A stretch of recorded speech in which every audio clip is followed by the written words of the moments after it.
Welcome back to the news at 10.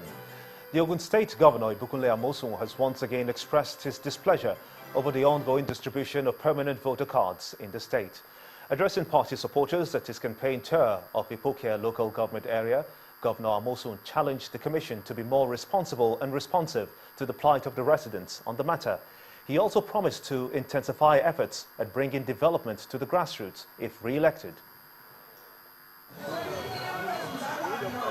After a motorcade around major streets in the local government, the governor and his campaign team were cheered and appreciated by residents who trooped out in their numbers to give support to the man whom they say has redefined the face of development in the state through people-centered projects across the senatorial districts of the state.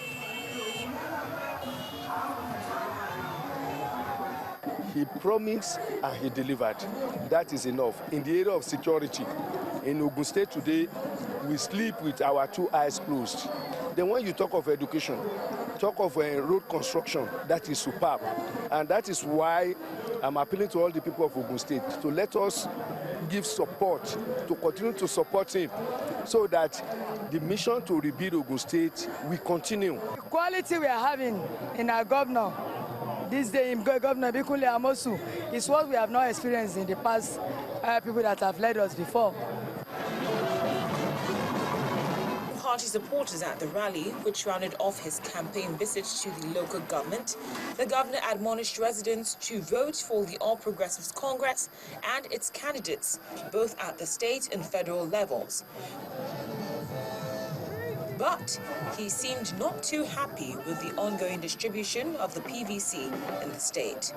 Those guys are not our own. I kept saying it. We are not stupid people. Everybody's there. They come every day. They don't even know who those names. Nobody knows the names. Not to talk to even knowing them. So INEC should sort themselves out. We need our card in the state. It will be recalled that the Resident Electoral Commissioner in the state had announced the distribution of PVCs in the state to the tune of about 63%, with a promise of taking delivery of more PVCs for those who've not been able to collect theirs.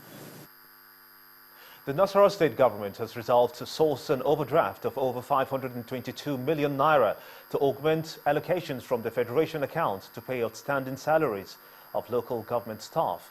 Well, this decision was reached between the Nasarawa state government, led by Governor Tanko Almakura, and the leadership of the organized labor and workers in the state to resolve the impasse created over non-payment of February salaries. A briefing journalists after the private meeting held in the governor's office today, the Commissioner for Local Government Affairs explains that efforts are being made to prevent further borrowing by government to pay salaries. A collaboration between the Niger Delta Development Commission and all firms operating in the area is key to the development of the Niger Delta region. Well, this is the opinion of the Managing Director of NDIC, Mr. Abbasi Dan Abia, while receiving members of the Nigeria Ajib Oil Company at the Commission's headquarters in Port Harcourt, River State. Mr. Dan Abia emphasized that the Commission is ready to partner with any agency to tackle the challenges in the region.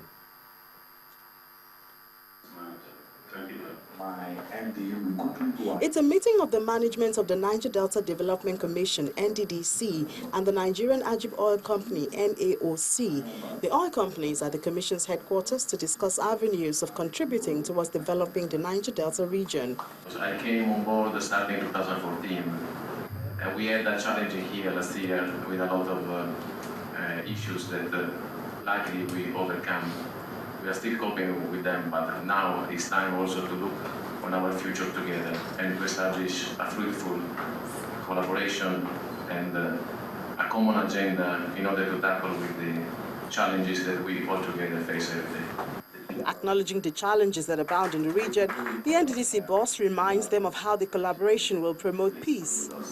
We are ready to collaborate with Ajib, both at individual and corporate level, to work as a team to overcome the current challenges, which I know for sure will not be here forever.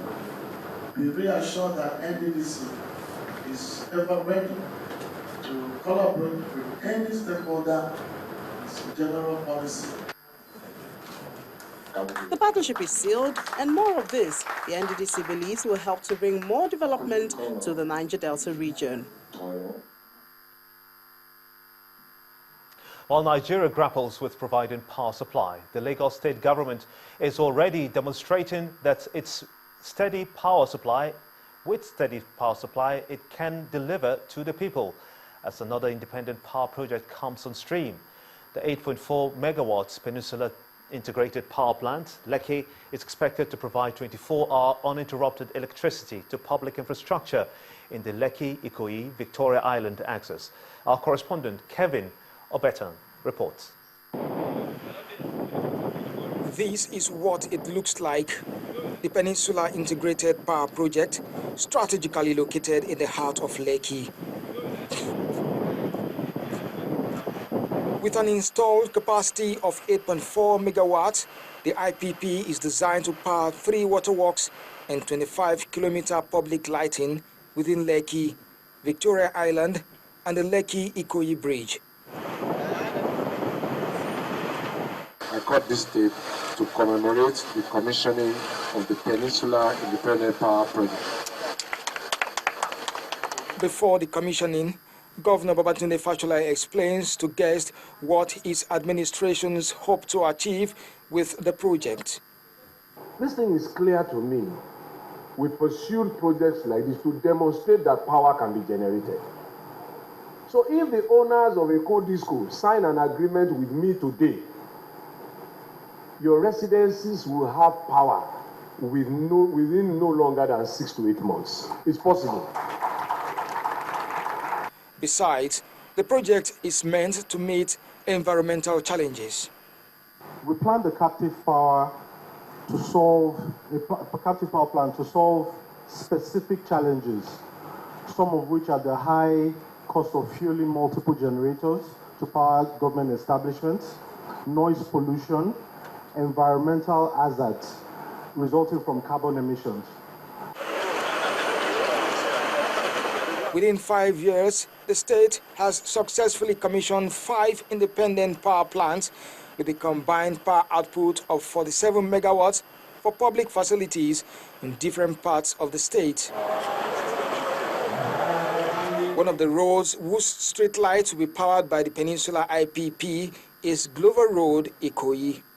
Governor Babatunde Fashola concludes his official activity at night by handing over the completed road to create more choice for commuters in the area. Kelvin Obetin, Channels Television News. First Bank. You first.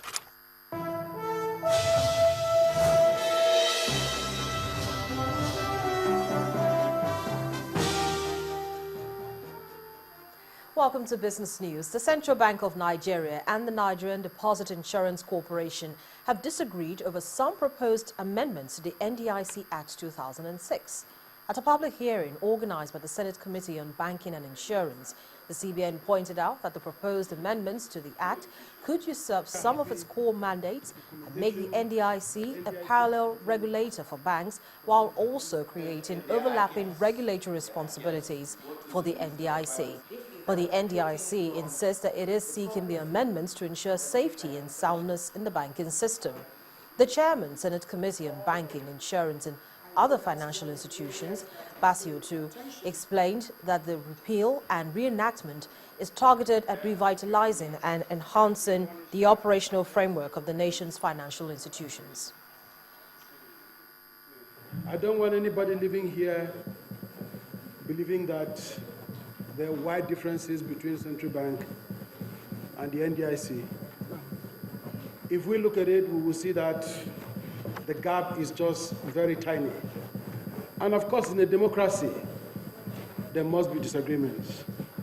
But I tell you, in this academic exercise, we disagree to agree. But what we want to make sure is that the depositor is well protected. Central Bank, nobody is going to pass a bill or an act that will allow another institution to equate with you, because that would mean causing confusion in the industry. we still allow you as a major primary regulator in that industry. But there's need also to make sure that NDIC is empowered and made effective to be sure that they are able to do their own bit as well. Nigeria's deposit money banks are safe and have no liquidity problems, and this is coming from the Central Bank of Nigeria after a recent stress test conducted on the banks. The Apex Bank in a statement explained that from lenders' unaudited results released so far, the economic headwinds had not significantly affected their profitability, and they have adequate capital to absorb unexpected losses.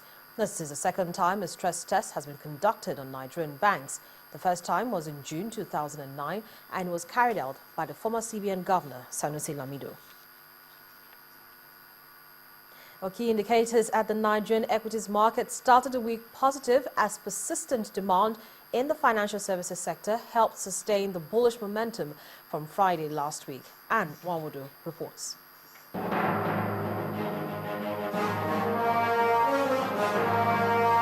Hello and welcome to the Stock Market Report. I'm Anne Nwawadu.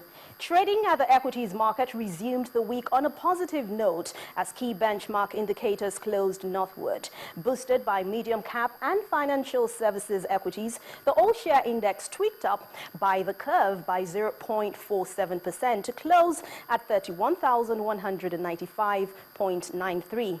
By the same margin, the market capitalization settled at 10.41 trillion naira. There were 28 gainers to 18 decliners. Cadbury led the advances pack with a 3.38 naira gain, while UACN and Julius Berger ended with more than 1 naira gain each. The decliners board had Mobil, Presco and Ashika Cement, and banking stocks dominated the top trades list. Zenith Bank topped the list, and it's followed by FBN Holdings and FCMB. At the sound of the gong, total volume of shares traded hit 466.16 million, exchanged in 5,601 deals and valued at 5.04 billion naira. That's it on Stock Market Report. I'm Anne Nwawadu.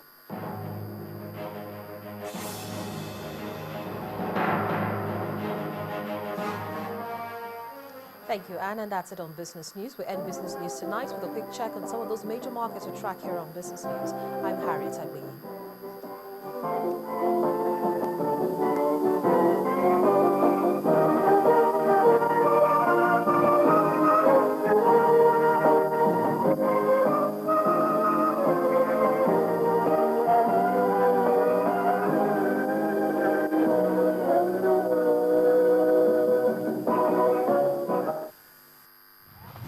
First Bank.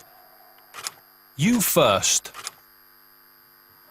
All the People's Democratic Party, the PDP's governors have started arriving in Lagos for a crucial meeting.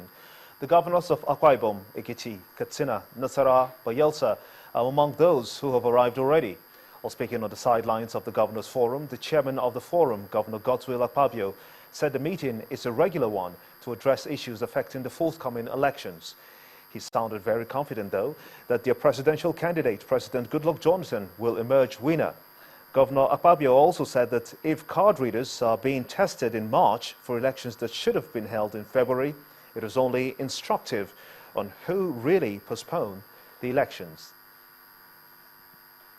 And still ahead on the news at 10, Super Sand Eagles qualify for the African Beach Soccer Championship following Libya's withdrawal from the qualifier. That's on Sports News. Stay with us.